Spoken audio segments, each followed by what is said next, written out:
জি যাইতেন নোয়াখালী অন শিবে উঠছেন গিল্লাই শিবে উঠে গইয়া ও একজনের কাকু উঠছে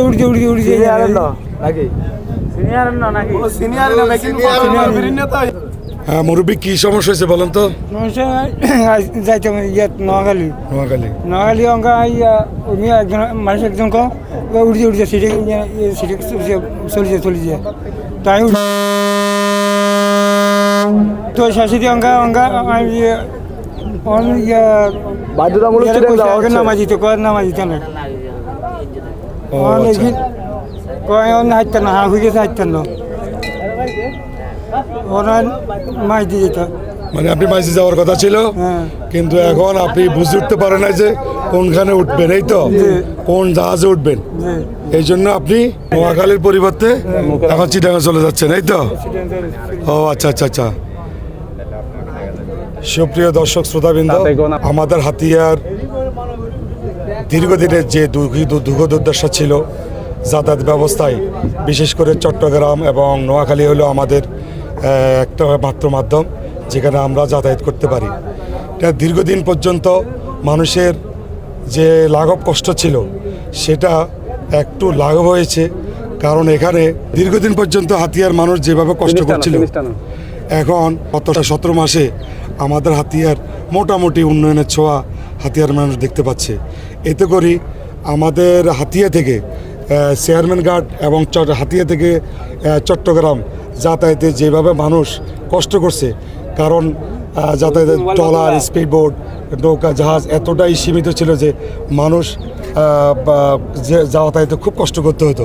কিন্তু এখন প্রচুর জাহাজ, স্পিড বোট এখানে আছে, যে এতে করে প্যাসেঞ্জাররা বুঝতে পারতেছে না যে কোনটাতে উঠবে কোনটাতে যাবে, যার কারণে এই আঙ্কেল ধরতে পারে নাই যে আসলে উনি কোনটাতে উঠবে।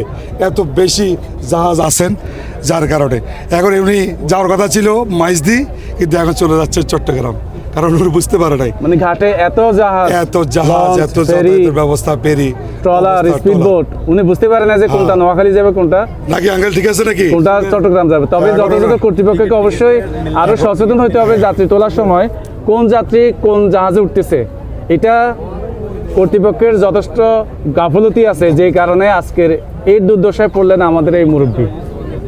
এখন এই মুরব্বী কোথায় যাবেন, কি করবেন, এই সমাধানটুকু আমাদের এই জাহাজ কর্তৃপক্ষেরই দেওয়া উচিত, কারণ ওনারা না দেখে কেন এই জাহাজের যাত্রীকে ভুলভাবে উঠাইলেন। এটা সম্পূর্ণরূপে নিষেধ হলো, অন্যায় হলো, সম্পূর্ণরূপে অন্যায় হলো। আমরা এখন দেখতে পাচ্ছি এটি হলো যে সিটাকের টিকিট, কিন্তু উনি এখন বর্তমানে আমাদের সাথে চট্টগ্রাম উদ্দেশ্যে জাহাজে আছেন।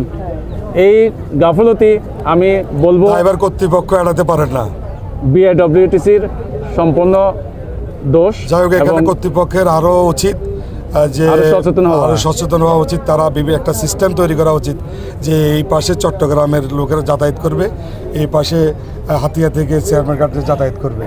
কর্তৃপক্ষের দৃষ্টি আকর্ষণ করছি যাতে করে ওরা এই ধরনের একটা উদ্যোগ গ্রহণ করেন। এই মুরব্বী বিপদে পড়ে গেছে, আসলে মানবিক দৃষ্টিকোণ থেকে জাহাজ কর্তৃপক্ষ ওনাকে সাহায্য সহযোগিতা করা উচিত। তো এই মুহূর্তে তো আমার আর কিছু করার নাই, আমার পক্ষ থেকে হয়তো ওনাকে 500 টাকা দিচ্ছি, আর আপনারা যদি 200-100 টাকা কেউ দিতে চান ওনাকে দিতে পারেন, তাহলে ওনার উপকার হবে। উনি হয়তো জাহাজ থেকে নামার পর সোজা বিআরটিসি যাইয়া ওখান থেকে গাড়িতে উঠে সোজা নোয়াখালী মাঝে চলে যাবে।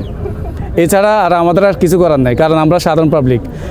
আর জয় সবসময় সাধারণ পাবলিকই করে, আর কখনো নেতা নেতৃত্ব দিতেই থাকে। কোন মানুষ কিভাবে চলে, কিভাবে খায়, সেই জিনিসটা কখনো তারা খবর নেয় না। 500 টাকাতে হয়ে যাবে মুরব্বী মানুষ, এর চেয়ে বেশি দিলে আবার লোভ লাগিয়ে যাবো, এটা আমার ক্ষতি। টাকা খুব খারাপ জিনিস না, আমরা ওনার মুরব্বীর ক্ষতি হবে এমন বিষয় আমরা করবো না। এখন উনি যেহেতু বিপদগ্রস্ত আর ওনার যথেষ্ট বয়স হয়েছে এবং দেখতে একটু ইলিটারেট মনে হচ্ছে, সেই জন্য ওনাকে আমরা সাহায্য সহযোগিতাটুকু করা উচিত। এই 500 টাকা আমি ওনাকে দিলে আমি না খেয়ে মরবো না, আমার কোনো সমস্যা হবে না, তাই ওনাকে দিচ্ছি। উনি কীভাবে মাছ দিয়ে যাবে সেই জিনিসটা হয়তো আমরা এই জাহাজ থেকে নামার পর, বিশেষ করে আমি চেষ্টা করবো, আমার সাথে ফ্যামিলি আছে বা তুমি তো ব্যাচেলার আছো, তুমি ক্যামেরাম্যান মাহবুব শাহিন, তুমি ওনাকে একটা হয়তো বিআরটিসি কীভাবে যাবে রিক্সা উঠে দিবা, বিআরটিসি থেকে উনি আবার গাড়িতে যেন উঠতে পারে